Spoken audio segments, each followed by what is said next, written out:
Alright, ladies and gentlemen, how are you guys doing today on this Saturday, May 29th, 2021? Thank you for joining me here tonight for another metallic episode of Music of Destruction, bringing you guys the best metal-related content right here on YouTube on one of the only metal channels you need. This is a special Saturday edition of Metal Album Warfares. If you missed anything in the past week, click the eye in the upper right corner of the screen, get caught up on all the latest videos. I would sincerely appreciate it. If you want me to review anything, make suggestions in the comment section below. I am going to be getting to some requests in the next month. No slam, deathcore, metalcore, or modern tech death. If you enjoy the genre, great. I do not. Remember, subscribe, turn on the bell so you don't miss anything here on the channel. This is one of the hardest working channels in the niche of metal, and no one's going to give it to you quite like I do here at Music of Destruction. So yes, as I said, welcome to a special edition of Metal Album Warfares. And tonight, this is a great battle I've got for you guys. We got two awesome death metal elites with Cryptopsy Blasphemy Made Flesh going up against Moridigan's Deadborn Nemesis. Now, Blasphemy Made Flesh was released in 1994 on Invasion Records, and Deadborn Nemesis was released in 2015 on Kern Craftritter Records. Moridigan hails from Germany, and of course, Cryptopsy, Montreal, Quebec, Canada. Now, if you want a background origin on either band, please check out the Metal Reviews playlist. I have reviewed both bands in depth, both of these albums, actually. So let's just get into it. First up, we have Cryptopsy's Defenstration versus Moridigan's Eaters of Light. And you know what? I can easily tell that Moridigan did take a lot of influence from Cryptopsy and Nile, and I can hear both influences in Deadborn Nemesis. This is an incredible track. It's brutal, compelling, and emotional, and complex, as is Cryptopsy's Defenstration. Though Moridigan aren't exactly technical, they do have a bit of those technical elements in this track, and this is a great song, but so is Defenstration. If you've heard Blasphemy Made Flesh, you know how awesome Cryptopsy is on this album, and I got to give a point to both. One thing I'm also going to note is the production on Deadborn Nemesis is amazing, as is on Blasphemy Made Flesh. Next up, we have Cryptopsy Abigor versus Moridigan Deadborn Nemesis. The title track here, Abigor, is from Ungentile Exhumation. They redid it on this one, and it's fucking brutal, compelling, powerful, and visceral, as is Deadborn Nemesis. The title track here offers up some great variety. It's got some amazing riffs and songwriting, as does Abigor. Both of these tracks are fucking incredible, so I'm giving a point to each there. Next up, Cryptopsy's Open Face Surgery versus Moridigan's The Angel Maker, and I gotta give the point to Open Face Surgery, though The Angel Maker is an amazing track. Open Face Surgery is one of my favorite Cryptopsy songs of all time, because it's so fucking deadly and gory and putrid and vile, but so is Deadborn, or The Angel Maker, but I gotta give the point to Cryptopsy here, so they get the point there. Next up, Cryptopsy's Serial Messiah versus Moridigan's Dead Gods. Both of these songs are equally compelling, visceral and brutal and violent.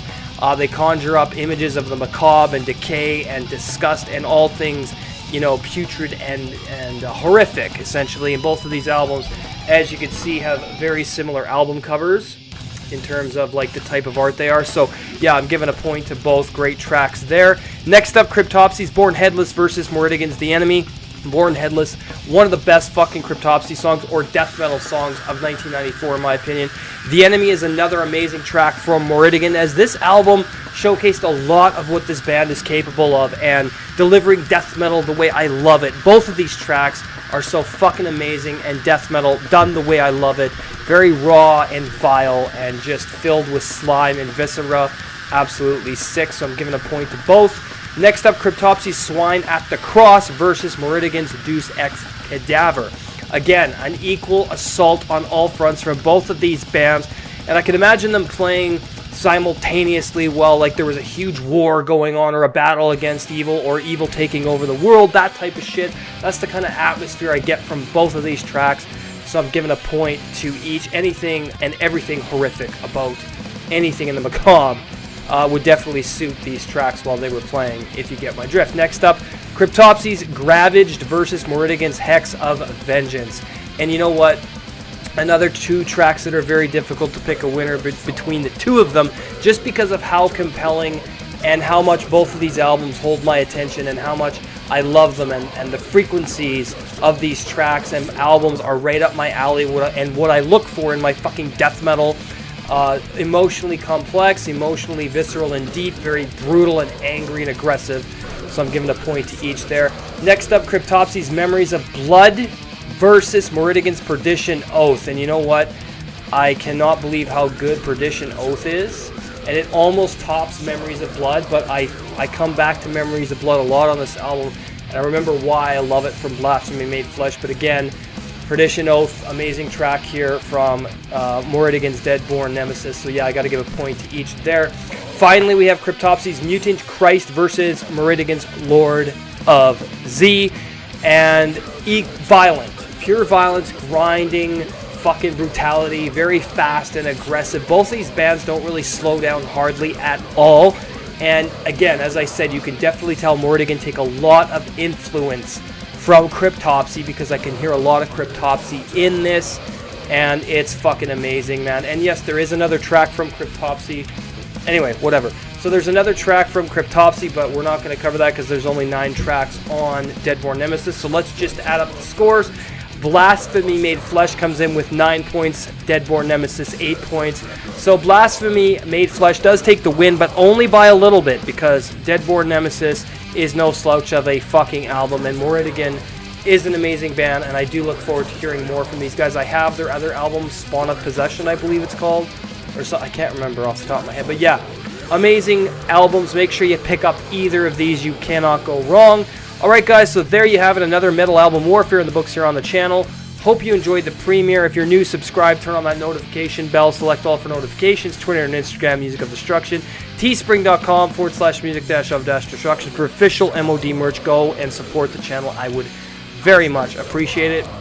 You can also support through Patreon, patreon.com/music of destruction. I give exclusive content for supporters. The Seed episode 32, The History of Thrash Metal Part 2, up there now. Part 3 coming up on Sunday. So make sure you stay tuned for that. Go and show your support. Thank you very much to all of you. Your support keeps the channel going to new equipment. We've got the cameras. We're in the process of getting the lights. We are going to be getting a shed so we can store a lot of the stuff in the living room in that shed. But let's check out a clip for our new channel, Beyond the Big Screen, movie and game reviews with myself and Colton James.